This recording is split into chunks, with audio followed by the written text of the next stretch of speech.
சென்னை மாவட்டத்தை பொறுத்தவரையில் கடந்த ஆண்டு 74% இயல்பை விட அதிகம், இந்த ஆண்டு 43% இயல்பை விட அதிகம்.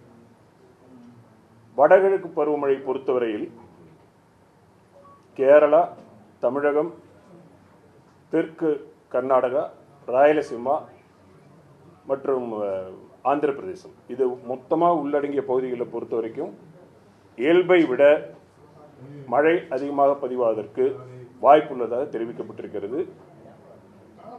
தமிழக பகுதியில் பார்க்கின்ற பொழுது வட தமிழகத்தில் இயல்பிலிருந்து இயல்பை விட அதிகமாக பதிவாவதற்கு வாய்ப்புள்ளது. தென் தமிழக பகுதிகளில் இயல்பை விட குறைவாக மழை பதிவாக வாய்ப்புள்ளது. பொதுவாக பருவமழையை பொறுத்த வரைக்கும்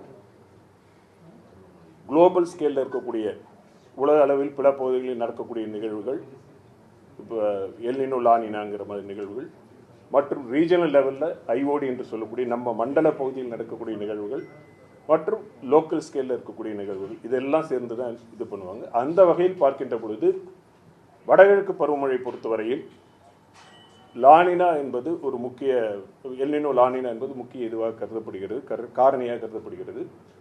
நம்ம இந்த படத்தை பார்க்கும் பொழுது செப்டம்பர் மாதத்தில் இப்பொழுது முழுமையாக நிலநடுக்கோட்டை ஒட்டியுள்ள பசிபிக் கடல் பகுதியில் வெப்பமானது இயல்பை விட குறைவாக இருக்கிறது. லானினா உருவாவதற்கு கிட்டத்தட்ட 80% வாய்ப்பு இந்த அக்டோபர், நவம்பர், டிசம்பர் மாதத்தில் 80% வாய்ப்பு அதிகம்.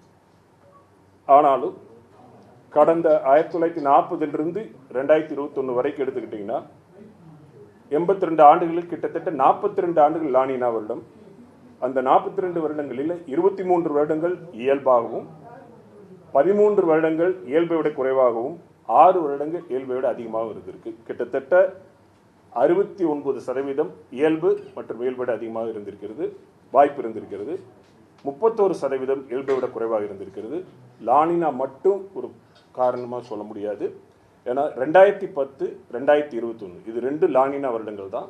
அந்த 2010 2021 2010 43% இயல்பை விட அதிகம், 2021 63% இயல்பை விட அதிகம்.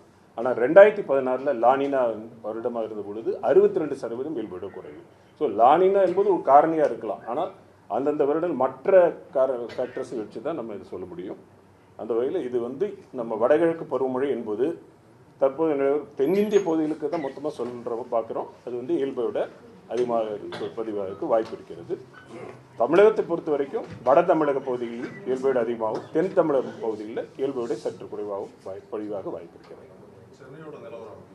சென்னைக்குன்னு லாங் ஃபோர்காஸ்ட் இது பண்ண மாட்டோம். வடகிழக்கு பருவமழை சொல்றது நம்ம வட தமிழகம் என்று சொல்லப்படுகிறோம். அந்த வகையில் இது பார்க்குறோம்.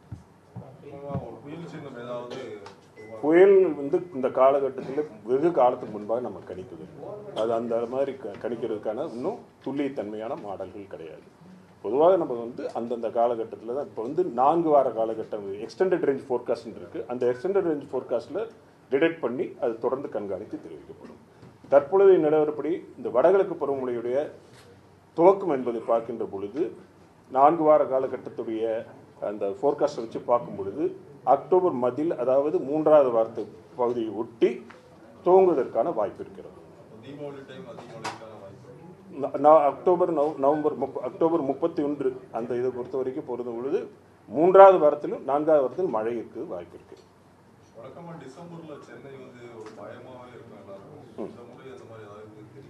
இது 3 மாதத்துக்கான காலத்துக்கிட்டத்துக்கு இப்போ சொல்லியிருக்கோம். அக்டோபர், நவம்பர், டிசம்பர் 3 சேர்ந்து தான் ஒவ்வொரு மாதம் முடிவில் அடுத்த மாதத்தில் நவம்பர் மாதத்தில் டிசம்பர் மாதத்தை பற்றி ஃபோர்காஸ்ட் அறிவிக்கப்படும். கடந்த முறை மழை பெஞ்சு நிறைய அளவில் வெள்ளம் அந்த மாதிரியான சூழல் வந்தப்ப வானிலையோட சொல்லி குறித்து ஒரு சின்ன கேள்வி எழுப்பப்பட்டது. இந்த முறை முதலமைச்சர் ஆலோசனை கூட்டத்தில் பேசும்போது கூட அதை மேம்படுத்துறதுக்கான பணிகளை நாங்கள் மேற்கொண்டிருக்கோம். அதாவது மக்களுக்கு உடனுக்குடன் தகவலை தெரிவிக்கிறதுக்கான பணிகளை மேற்கொண்டிருக்கோம். வானிலை ஆய்வு மையம் உறுதிப்படுத்துது. அதற்கான பணிகளை வானிலை ஆய்வு மையம் இது வானிலை தற்பொழுது நிலவரப்படி மிக துல்லியமாக வெகு காலத்திற்கு முன்பே கணிக்கக்கூடிய லெவலில் இன்னும் இந்த சயின்ஸ் கிடையாது. இப்போ இருக்கக்கூடிய நிலையில் பார்த்தீங்கன்னா 10 முறை நம்ம ஃபோர்காஸ்ட் பண்ணுறோம்னா 7 முறை சரியாக இருக்கல, 3 முறையில் சொன்னது தவறாக நடக்கலாம், சொல்லாதது நடக்கக்கூடிய சூழ்நிலை. தற்போது நிலவரப்படி நீங்கள் பார்த்தீங்கன்னா என்ன குறுகிய காலத்தில் மிக அதிக கனமழை நிகழக்கூடிய நிகழ்வுகள்லாம் நடந்துட்டு. ரெண்டாவது, ஒரே பகுதியில் சென்னை இப்போ எடுத்துக்கிட்டிங்கன்னா, சென்னைங்கிற பகுதியை நீங்கள் எடுத்துக்கிட்டிங்கன்னா ஒரு பகுதிக்கும் இன்னொரு பகுதிக்கும் இடையில அதிக மழை அளவு இருக்குது. இப்போ இந்த ஜூன் மாதத்திலே நீங்கள் எடுத்துக்கங்க. ஜூன் மாதம் 8ஆம் தேதி நீங்கள் பார்த்தீங்கன்னா, 18ஆம் தேதி ஜூன் பார்த்தீங்கன்னா Nungambakkam 8 centimetre, 8 millimetre, Meenambakkam 7 centimetre. அதே மாதிரி இப்போ 23ஆம் தேதி இந்த மாதம் பார்த்தீங்கன்னா ஆவடி 13 சென்டிமீட்டர், இங்கே 7 சென்டிமீட்டர். ஸோ 2 விஷயங்கள் இதில் இருக்குது. நமக்கு வந்து குறுகிய காலத்தில் மிக அதிக கனமழையை நிகழக்கூடிய நிகழ்வுகள் இருக்கின்றன. மேலும் சென்னை மாதிரியான நகரங்களை பொறுத்தவரையில் ஒரு பகுதிக்கும் இன்னொரு பகுதிக்கு அதிக வேறுபாடுகள் இருக்குது. இவற்றெல்லாம் கணக்கில் எடுத்து தான் நம்ம இது பண்ணணும். தொடர்ந்து கண்காணித்துட்டு இருக்கோம். அதற்கான நடவடிக்கைகளும் மேற்கொண்டு இந்த ரேடார், அதாவது ரேடார்கள் வந்து நம்ம நிறுவிட்டு இருக்கிறது, அது இது பண்ணிட்டு இருக்கோம். இந்த சென்னைக்குன்னு நம்ம இது பண்றது இல்லை. சென்னையோட ரேடார்கள் இப்போ இருக்குது நம்மள்ட்ட. வந்து எக்ஸ்பேண்ட் ரேடார் இருக்குது, எக்ஸ்பேண்ட் ரேடார் இருக்குது நம்மள்ட்ட. 2 ரேடார் நம்மள்ட்ட இருக்குது. ஸ்ரீஹரிகோட்டாலே ரேடார் இருக்குது, அது இயங்கிட்டு இருக்கு.